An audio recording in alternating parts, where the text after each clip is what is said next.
Hey y'all, Miss Jerry here with Life on the Road Recruiting. Hey, we have quite a few drivers that reach out to us and they want to transition from working from a large carrier to working with a smaller fleet owner. So what we are going to do in this video, I'm going to share with you some criteria as to what we look for when we accept a small fleet owner to work with, okay? There are quite a few things that we look for and they have to meet this criteria before we will even source a driver. So if you've been thinking about transitioning to work with a small fleet owner, stick around, listen to this video, check it out, and make sure that it meets your criteria as well. And hey, if there's something that I missed, something that we need to make sure that we put on our list, drop it in the comments and I'll make sure that we put it in our list when we're looking for clients to work with. Every single day, I'm gonna make something great. That's my way. Every single day, I'm gonna make something great. All right, so the first thing that we look at is business formation.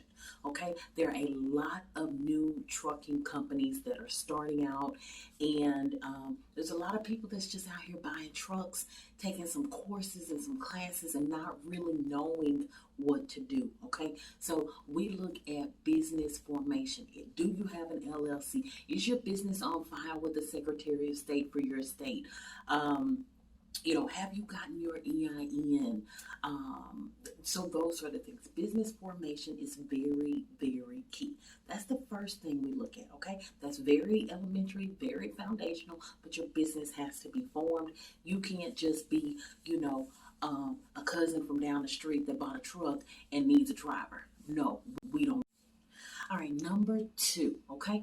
We want to ensure that your trucking company compliance is complete, okay? What does that mean? That means everything with regards to the DOT and the FMCSA that needs to be established and complete, okay? So what does that look like? That means you've got to have your authority, or you've got to have somebody reputable that you're running under, whose authority that you're running under.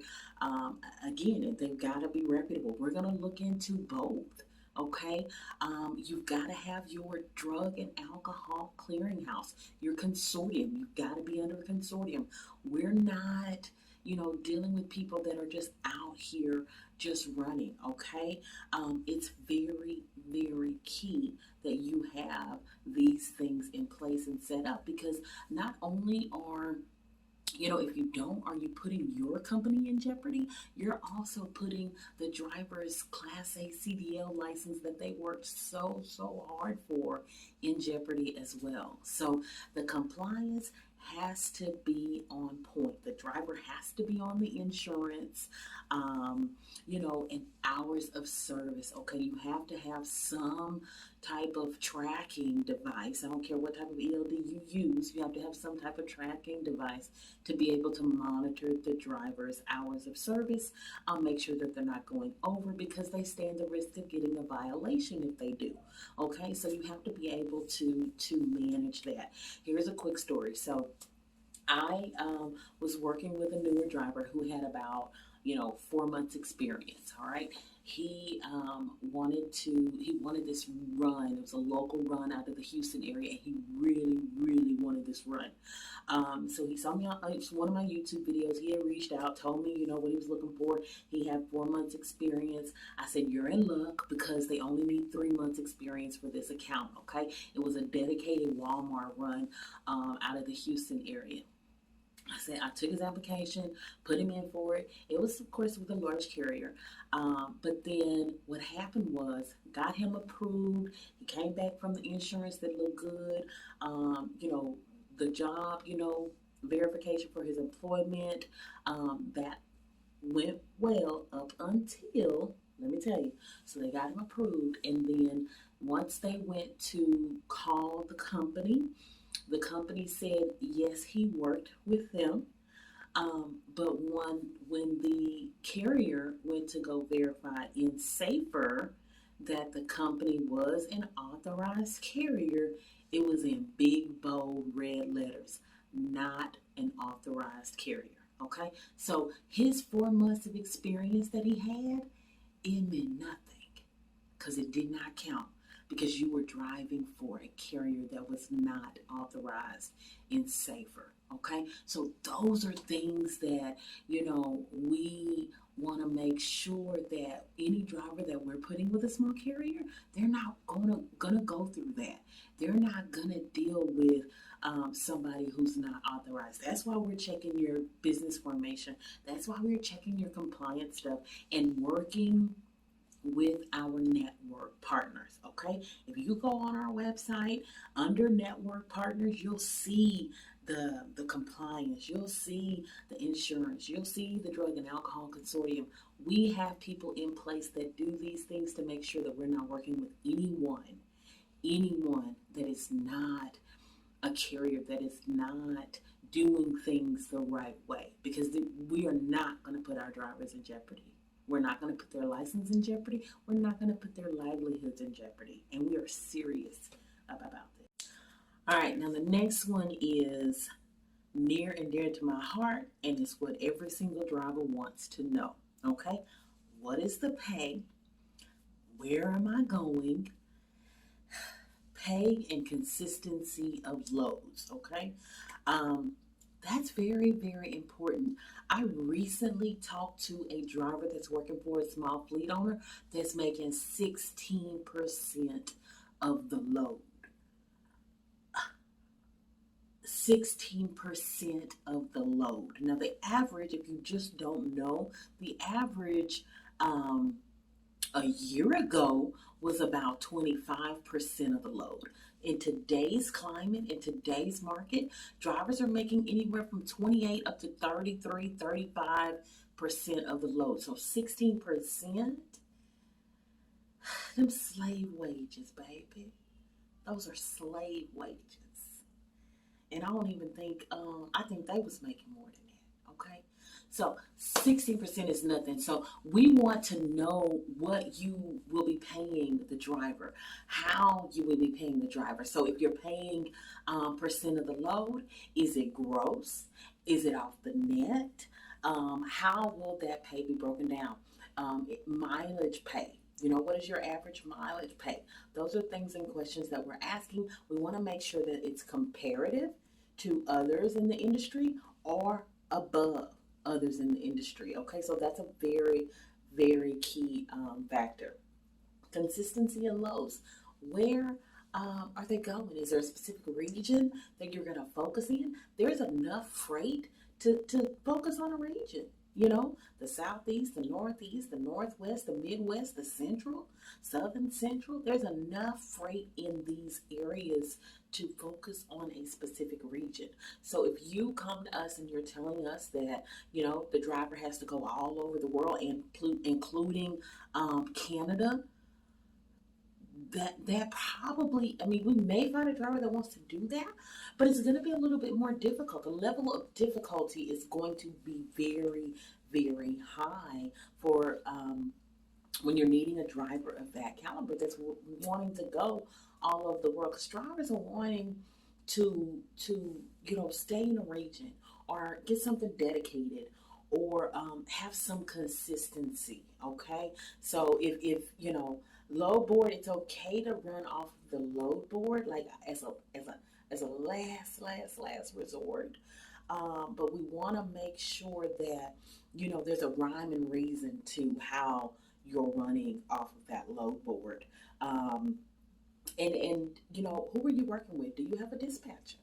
Do you have a dispatcher that is reputable, that is knowledgeable, that is very good at trip planning? Because those are all things that are imperative. Okay, how is your micromanagement? Is that dispatcher going to be calling the driver every 30 minutes on the hour? No, we're adults here. And you got a GPS, you know exactly where that truck is. there's no need to call every single 30 minutes on the hour, because we've had people that do that, call every 30 minutes. And it's a 5 hour drive. That's a lot. That's a lot for the drivers. They're already under a lot of pressure. Make sure that your trip planning is spot on and on point. Make sure that your pay is spot on and on point. That it is comparative and competitive in today's market, not in yesterday's market, in today's market. Here's another important factor: home time. Okay, we talk about home time in depth because we want to know how much time that driver gets to spend with their family. How much time will they be home? So if they stay out a little bit longer, do they get an extra day? Okay, is there flexibility in the home time? If the driver, if there's a set, you got to be out a week or you got to be out 2 weeks. Is that home time 4 or 5 days on the back end, if they stay out a little bit longer? Ideally, drivers like to get through the house. Do you have that ability to get through the house? A lot of large carriers have that ability where the driver, the distribution center, the shipper that they're going to is by the house. So they might be able to do a 10-hour break at home versus a 10-hour break at the truck stop. Okay, that's important. Those things are important. And when you offer that, those are the things that differentiate you from the small fleet owner that's down the street that just started a trucking company just like you. Equipment, okay? Equipment. Very, very important to make sure that, the equipment is in good shape, in good order. We're going to be wanting to see that you have gotten that inspected by a certified DOT inspector. Okay, we're going to want to ensure that your equipment has been inspected and it is correct. We want to see pictures. We want to see video of the inside of the equipment. I had a driver, y'all, who got to the truck and said that the refrigerator had all these wires hanging off of it and stuff like that, and the microwave. Look, make sure that your equipment is in good order. We ain't sending no drivers over there to be living any kind of way, okay? That truck has to be in good order, all right? Backup plan, okay? Every time something happens to the truck, you want to make sure that you got a contingency plan in place, that you have a good backup plan, all right? So that's important, because it's not a matter of, if it's gonna break down. It's when, all right? And when it breaks down, you don't want the driver sitting on the side of the road. You want to have a contingency plan. You want to be able to let them know when they're going to be able to get to moving again. Do you have a rental policy, a rental contract with somebody that you can go get a rental truck? Is that in place? All right, so those are some questions that we're going to be asking, and you have to be prepared to answer those questions in order to get these. Talk about processes. What does a process look like? So you need processes in place for training, for safety, development, coaching, processes in place for developing the driver, growing the driver. That's very, very important. A driver want to come to a place. Think about it. When you are working in a company, all right, one of the things that you want to know is there room for growth? Am I going to come in at this spot and am I going to stay there? Okay, what is the plan for growth for that driver? What is the plan for maybe even showing and helping and giving insight to how that driver can get their own truck? You just never know what a driver's aspirations are. So we want to know if you have those processes in place. That's one thing. We also want to know, what does orientation look like?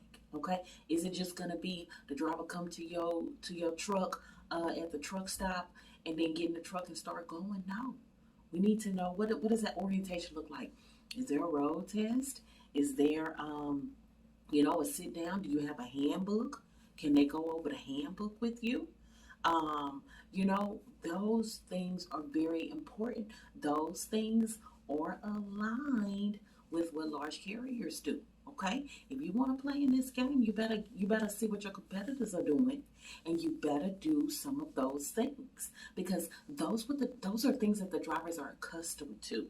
They're accustomed to going to an orientation that takes a few days. Learn about the company, go through the handbook, go through the safety, go through the steps, make sure they understand how the pre-trip inspection it looks like. I have some clients that do the pre-trip inspection on paper, but they also do a video as well. Like, what is your process for those things? Okay, that's the process side. Now the back office side, let me tell you about that. Back office side is payroll. Okay, what does payroll look like? What day do we get paid? Direct deposit. Do I get direct deposit into my bank account on a specific day each week? Should I expect that? Do I have to put 2 weeks in a hole? Like, those are some things that we need to know so that we can share those things with the driver. Biggie, because let me tell you something. I had an owner who I found out was paying my driver through Cash App. No, no, no, no, no. Ain't no big companies out here paying drivers through Cash App. And then not only was they paying Cash App, but they were not giving a weekly settlement. They were not like paycheck stubs and stuff like that. You cannot know efficiently and effectively if you're getting paid, how you're getting paid, if you don't see a weekly settlement, if you don't see it on paper. Furthermore, you can't show the bank or the finance company when you're trying to buy a house or a car, make a big purchase. You can't show them anything because you ain't got no paycheck stubs. Then you gotta go call somebody, your cousin who know how to use Adobe real good. Hey girl, can you make me some check stubs? Because I don't get no check stubs at my job. No, we ain't doing that. We are a reputable company. We do check stubs. In trucking, we call them weekly settlements. Okay, and that just kind of shows your settlement as to what you did for the week. Okay, so your processes got to be in order, your back office got to be in order. Those things have to be in order. Okay, am I 1099? Am I W-2? How you breaking it down? Do I got benefits? All of those things are very, very important. And if you come to our company asking us to source a driver, you better have all of that in order because we're going to make sure that you do. All right, so the last final one is going to be about culture, okay? It is important and imperative that your culture, that you even have a culture. Okay, because a lot of companies out here don't even know what their culture is. And what I mean by, look, that's a whole nother lesson, okay? But what I mean by culture is, what does your company stand for? Is it about family? Are you aligned with family? Is it about not just being a number? Is it about growth? What are the things that you believe in, that your company believes in, your core values, okay?